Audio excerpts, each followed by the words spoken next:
ఆచి చికెన్ మసాలా.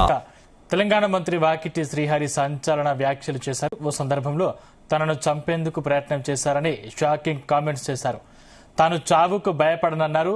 తనపై తీవ్ర విమర్శలు చేస్తున్నారని, అయినప్పటికీ ప్రజల అండదండలు ఉన్నంత వరకు ఎవరికి భయం పడనని చెప్పారు. అభివృద్ధి పనులకు కొందరు అడ్డంకులు సృష్టిస్తున్నారని ఆరోపించారు.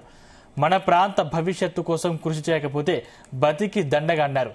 గొప్పగా బతకడం కంటే జల్సాలు చేయడం కాదని తెలిపారు మంత్రి వాకిటి శ్రీహరి. అది ఎవరికి సొయ్యలేదు. ఎందుకు మాట్లాడుతున్నారు అర్థలేదు. హుట్కూరు లిటరసీ 42%. హుట్కూరు లిటరసీ 42% అంటే ఎక్కడ పోవాలి? ఎట్లా బతకాలి మనం? ప్రపంచం ఎక్కడ పోతా ఉంది? ఎందుకంటే మనని కావాలని తొక్కేసారు. డెవలప్మెంట్ కాకుండా అయితే వీళ్ళు తెలివిమంతులు అయితేనేమని అభివృద్ధి కాకుండా తొక్కేసారు. ఇప్పుడు అభివృద్ధి చేసుకుంటున్నాం. అడుగడుగున ఇబ్బంది పెడుతున్నారు. కాళ్ళ కట్టెలు పెడుతున్నారు, కింద పడేస్తున్నారు. ఇంకా ఏదానికి ఒప్పుకోకపోయే వరకల్లా బటగాల్చి మీదేస్తున్నారు. ఎంత వేసినా కూడా మీ అందరి ఆశీర్వాదం ఉన్నంత వరకు, నా లోపల నా రక్తంలో డెవలప్మెంట్ చేయాలనే కసి ఉన్నంత వరకు ఇలాంటి తాటాకు సప్పుడులకు మీ తమ్ముడు చేయని బెదరడు అని గుర్తుపెట్టుకోవాల్సిన అవసరం ఉంది. ఆఖరికి ఒక సందర్భంలో చంపాలని కూడా ప్రయత్నం చేశారు. ఇక చావు అనేది రామలింగేశ్వర స్వామి ఇవ్వాలి. ఆయన అనుకుంటే ఆ టైంకి పోతాం. గంట ముందు పోవాలన్న అవకాశం ఉండదు, గంట తర్వాత పోతా అంటే కూడా అవకాశం ఉండదు. అది నిర్ణయం చేసేది భగవంతుడు. ఈ పిచ్చి మనుషులు ఏం నిర్ణయం చేస్తారు? అది ఎవరికి సొయ్యలేదు. 42%. ఎందుకు మాట్లాడుతున్నారు అర్థలేదు. హుట్కూరు లిటరసీ 42%. హుట్కూరు లిటరసీ 42% అంటే ఎక్కడ పోవాలి? ఎట్లా? తెలంగాణ మంత్రి వాకిటి శ్రీహరి సంచలన వ్యాఖ్యలు చేశారు. ఓ సందర్భంలో తనను చంపేందుకు ప్రయత్నం చేశారని షాకింగ్ కామెంట్స్ చేశారు. తాను చావుకు భయపడనన్నారు. తనపై తీవ్ర విమర్శలు చేస్తున్నారని, అయినప్పటికీ ప్రజల అండదండలు ఉన్నంత వరకు ఎవరికి భయపడనని చెప్పారు. అభివృద్ధి పనులకు కొందరు అడ్డంకులు సృష్టిస్తున్నారని ఆరోపించారు. మన ప్రాంత భవిష్యత్తు కోసం కృషి చేయకపోతే బతికి దండగా అన్నారు. గొప్పగా బతకడం అంటే జల్సాలు చేయడం కాదని తెలిపారు మంత్రి వాకిటి శ్రీహరి. ఇదే అంశానికి సంబంధించిన మరిన్ని పూర్తి డీటెయిల్స్ మా ప్రతినిధి శశి అందిస్తారు. శశి. Good afternoon Sandeep. అయితే తెలంగాణ మంత్రి వాకిటి శ్రీహరి సంచలన వ్యాఖ్యలు అయితే చేశారు. ఓ సందర్భంలో తనను చంపేందుకు కూడా ప్రయత్నం చేశారంటూ షాకింగ్ కామెంట్స్ చేశారు.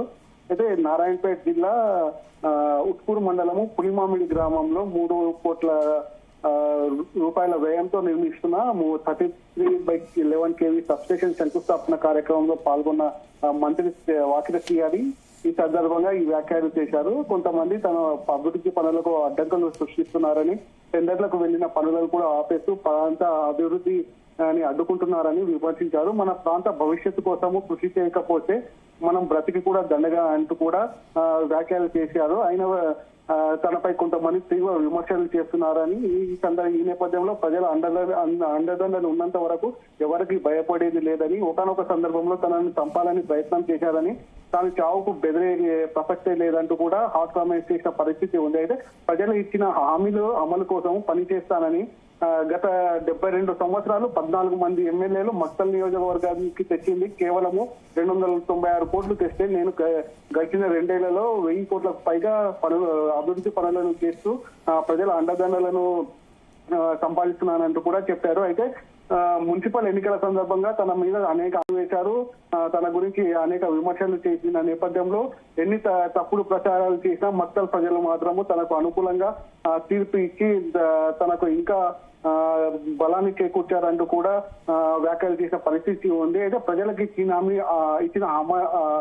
ఏదైతే హామీలు ఉంటాయో ఆ హామీల అమలు కోసం తను నిరంతరం పనిచేస్తుంటాడని చెప్పడం జరిగింది. అయితే ప్రశ్నించడము మంచిదే, కానీ ప్రశ్నించే తత్వం అనేది ప్రాంత అభివృద్ధి కోసం ఉండాలి తప్ప అభివృద్ధి చేసే వాళ్ళను ప్రశ్నించే విధంగా ఉండొద్దంటూ ఆయన చెప్పిన పరిస్థితి ఉంది. అయితే అందరికీ విద్య, అదేవిధంగా వైద్యం కావాలి, దీనికోసం నేను నిరంతరము పనిచేస్తుంటానని చెప్పారు. అయితే మన తరాలు అభివృద్ధి తెలియకుండా బతికేస్తున్నాయి. మనకన్నా వెనుకబడిన నియోజకవర్గాల అభివృద్ధిలో ముందడుగులు వేస్తుంటే అడిగే అవకాశం ఉన్నా అడగకపోవడంతో వెనుకడుగు వేసామంటూ కూడా తను హాట్ కామెంట్ చేసిన పరిస్థితి ఉంది. అయితే అభివృద్ధి చెందకుండా అడ్డుకుంటున్నారు.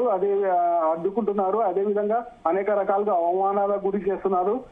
ఎన్ని అవమానాలు చేసినా, ఎన్ని అడ్డంకులు చేసినా భయపడకుండా, బెదరకుండా అభివృద్ధి కోసమే పనిచేస్తున్నానని కూడా చెప్పిన పరిస్థితి అయితే ఉంది. ఈ ప్రాంతం అనేక రంగాల్లో ఆర్థికంగా ఎదగాలని, అదేవిధంగా అభివృద్ధి వైపు ఈ ప్రాంతాన్ని నడిపిస్తూ అటు వైద్య రంగంలోనూ, ఇటు వ్యవసాయ రంగంలోనూ అభివృద్ధి కోసం ఆహర్నిశలు కృషి చేస్తానంటూ కూడా వాకిటి శ్రీహరి చెప్పిన పరిస్థితి అయితే ఉంది. సందీప్, అంటే శశి, వాకిటి శ్రీహరి వ్యాఖ్యలు చూస్తే ఒక రకంగా కాంగ్రెస్ లో వర్గ విభేదాలు అనుకోవచ్చా? అయితే ఈ వ్యాఖ్యలు చేసిన సందర్భాన్ని బట్టి చూస్తే గతంలో జరిగిన మున్సిపల్ ఎలక్షన్స్ లో ఏదైతే మున్సిపల్ ఎలక్షన్ సందర్భంగా వాకిటి శ్రీహరి మీద ఏవైతే విమర్శలు వచ్చాయో, అదేవిధంగా ఏవైతే అభండాలు వచ్చాయో, దీనికి సందర్భానుచితంగా ఈ వ్యాఖ్యలు చేశారని మనం చెప్పుకోవచ్చు. ఏది ఏమైనప్పటికీ ఇప్పుడు ఏదైతే వాకిటి శ్రీహరి చేసిన వ్యాఖ్యలు ఉన్నాయో, ఇవి మాత్రము ఉమ్మడి మహబూబ్ నగర్ జిల్లా వ్యాప్తంగా అయితే పూర్తి టాక్ ఆఫ్ ద టౌన్ గా మారిపోయాయి. ఈ వ్యాఖ్యలు చేసిన దానికి కారణం ఏంటిది? అసలు ఎవరు వాకిటి శ్రీహరిని చంపాలని చూశారు, అదేవిధంగా ఎవరు ఈయన చేస్తున్న పనులను అడ్డుకోవాలని చూస్తున్నారు, ఇలా అనేక రకాలైన ప్రశ్నలు మాత్రం తలెత్తుతున్న పరిస్థితి ఉంది. ఏది ఏమైనప్పటికీ వాకిటి శ్రీహరి ఏదైతే నన్ను చంపాలనుకున్నారు గతంలో, నేను చావుకు భయపడను, దేవుడే చావును నిర్ణయించేది దేవుడు మాత్రమే, దేవుడికి మీదనే భారం వేస్తాను, అదేవిధంగా నేను ఈ ప్రాంతానికి అభివృద్ధి చేసే క్రమంలో ఎవరు అడ్డు వచ్చినా నేను సహించేది లేదు, వారిని దాటుకొని నేను ముందుకు వెళ్లి ఈ ప్రాంత అభివృద్ధికి, అదేవిధంగా నియోజకవర్గ అభివృద్ధికి పూర్తి స్థాయిలో కృషి చేస్తానని చెప్తారు. అదేవిధంగా విద్యా వ్యవసాయ రంగాన్ని మాత్రము పటిష్టంగా చేస్తానంటూ కూడా హామీ ఇచ్చిన పరిస్థితి అయితే ఉంది. Sandeep, thank you Shashi. కసి ఉన్నంత వరకు ఇలాంటి తాటాకు సప్పుడులకు మీ తమ్ముడు శ్రీహరి బెదరని వంటి గుర్తుపెట్టుకోవాల్సిన అవసరం ఉంది. ఆఖరికి ఒక సందర్భంలో చంపాలని కూడా ప్రయత్నం చేశారు. ఇక చావు అనేది రామలింగేశ్వర స్వామి ఇవ్వాలి. ఆయన అనుకుంటే ఆ టైంకి పోతాం, గంట ముందు పోవాలన్న అవకాశం ఉండదు, గంట తర్వాత పోతా అంటే కూడా అవకాశం ఉండదు. అది నిర్ణయం చేసేది భగవంతుడు. ఈ పిచ్చి మనుషులు ఏం నిర్ణయం చేస్తారు? అది ఎవరికి సొయ్యలేదు. 42% ఎందుకు మాట్లాడుతున్నారు అర్థలేదు. ఉట్కూరు లిటరసీ 42%. గుట్కూరు లిటరసీ 42% అంటే ఎక్కడ పోవాలి? ఎట్లా బతకాలి మనం? ప్రపంచం ఎక్కడ పోతా ఉంది? ఎందుకంటే మనని కావాలని తొక్కేసారు. డెవలప్మెంట్ కాకుండా అయితే వీళ్ళు తెలుగు మంత్రులు అవుతారేమని అభివృద్ధి కాకుండా తొక్కేసారు. ఇప్పుడు అభివృద్ధి చేసుకుంటున్నాం, అడుగడుగున ఇబ్బంది పెడుతున్నారు, కాళ్ళ కట్టెలు పెడుతున్నారు, కింద పడేస్తున్నారు, ఇంకా ఏదానికి ఒప్పుకోకపోయే వరకల్లా బటగాల్చి మీదేస్తున్నారు.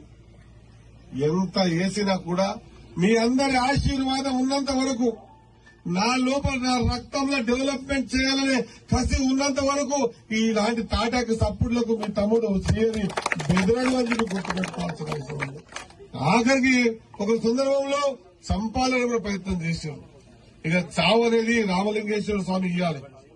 ఆయన అనుకుంటే ఆ టైంకి పోతాం, గంట ముందు పోవాలన్న అవకాశం ఉండదు, గంట తర్వాత పోతా అంటే కూడా అవకాశం ఉండదు.